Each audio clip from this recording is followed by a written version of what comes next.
Talvez você tenha aí uma percepção muito de fora, a gente vê que os militares estão com uma série de restrições até para se manifestar, a alta cúpula das Forças Armadas. Tem notícias circulando de que haverá aí a entrega oficial do relatório produzido pelo Corpo de Segurança Cibernética do Exército. Como é que você está olhando? O que você acha que pode acontecer nos próximos dias em relação a tudo isso aí? Então, você tem hoje, em matéria de poder militar, você tem 5 expressões de poder. Você tem as 3 tradicionais, né, no mar, na terra e no ar, e você tem 2 adicionais, o espaço e o cyberespaço. O Brasil, ele decidiu integrar essas 2 outras expressões de campos de expressão de poder militar nas forças que já existiam. E a cibernética ficou por conta do Exército.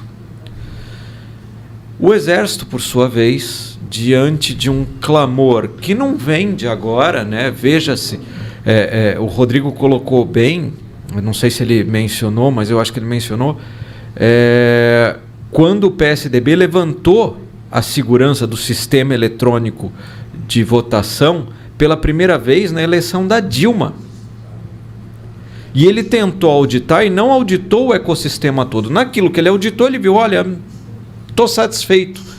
Mas não auditou o ecossistema todo, e a apuração, que naquela época foi comandada pelo Toffoli, também teve urnas que zerou a votação do candidato do PSDB.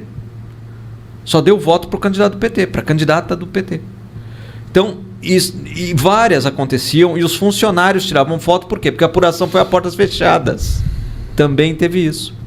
Então, quando o Exército viu essa situação recorrente, falou, olha, e o nosso Exército tem uma tradição legalista, queira ou não, o nosso Exército tem uma tradição legalista, para bem ou para mal, embora exista ainda alguns núcleos políticos no Exército de que o direito ora o direito, mas tradicionalmente o Exército é legalista, ele entrou em cena na sua expressão de poder militar, o poder cibernético. O que me chama a atenção é outra coisa. É que, embora este seja um assunto militar com desdobramentos civis, logo após o resultado oficial no domingo dia 30, houve um clamor não militar, civil, dizendo que havia um sem número de laudos e auditorias que davam fraude nas urnas e que chamava a população para a rua. Isso é perigoso. Não a existência do laudo em si, a não divulgação dele e chamar as pessoas para se insuflarem diante de uma hipótese. Se existe o laudo, apresente.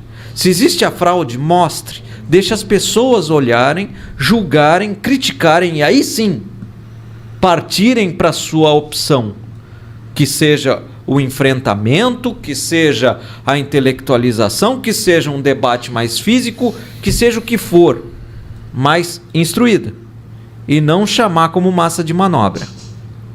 Isso me causou um receio. Isso me causou realmente uma má impressão. Gostaria muito de ver esses laudos na íntegra, até porque você pode publicar de qualquer lugar do mundo. Por sua vez, esse é um outro problema, publicar de qualquer lugar do mundo. O brasileiro vai ter que aprender a usar VPN igual norte-coreano, igual chinês, para acessar o resto do planeta? Chegamos nesse limite? Então, mas aí eu tenho que fazer uma parte, Lawande, porque para quem nos acompanha, não sei se a nossa produção consegue compartilhar a tela, mas o Marcos Sintra, o vice da Sora Electronic, ele que já foi da Receita Federal, o Marcos Sintra, ele postou um tweet falando o seguinte, né? Ele assistiu, ele teve acesso às informações, ficou bastante preocupado com essas anomalias e ele se pronunciou dizendo que isso tinha que ser apurado. e o TSE derrubou a conta do Marco Sintra. E é isso que preocupa as pessoas, porque você não tem campo de discussão. Sérgio, e isso eu critiquei logo no primeiro bloco. Ele tem todo o direito de criticar? Sim. Ele não tem, o TSE não pode, ou melhor, nem o STF pode vedar previamente ou cautelarmente o direito de uma pessoa se expressar. Ele achou estranho que o Bolsonaro, em centenas de sessões eleitorais, não tenha tido nenhum voto. Quando você tem uma sessão apenas com um dado anômalo, isso já é passível de você investigar. Centenas, então, o que você faz? Aí é uma questão política, porque eu acho que é isso que traz o tema aqui, como a tecnologia ela acaba colocando em xeque essa questão da estabilidade do Estado de Direito, porque alguns filósofos, Olavo de Carvalho é um que falava isso, né? A democracia, ela nunca restabeleceu a própria demorracia. Eu até separei essa frase então, aqui, se você me permite. É isso que leva essas insurreições. Até separei esse dito dele aqui, ó, o óbvio dos óbvios. Uma democracia não pode ser instaurada por meios democráticos. Para isso, ela teria de existir antes de existir. Nem pode, quando moribunda, ser salva por meios democráticos. Para isso, teria de continuar saudável enquanto vai morrendo. O assassino da democracia leva sempre vantagem sobre os defensores dela.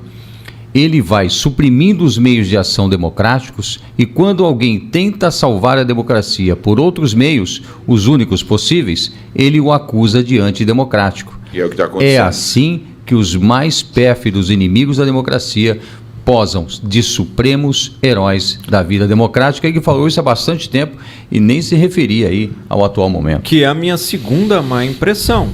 Quando você chega no TSE com uma determinada situação de fraude eleitoral ou de fraude de campanha, diante inclusive de uma DPF de lei de imprensa que se fala que é proibido haver censuras prévias, e uma ministra que também tem cadeira no STF, fala, embora haja larga jurisprudência para um lado, eu dou para o outro porque a situação é de exceção. É excepcionalíssima. Excepcionalismo é um sinônimo de exceção. Excepcionalismo é um sinônimo de exceção, desculpa falar. Não, as palavras têm peso e poder para quem sabe ler.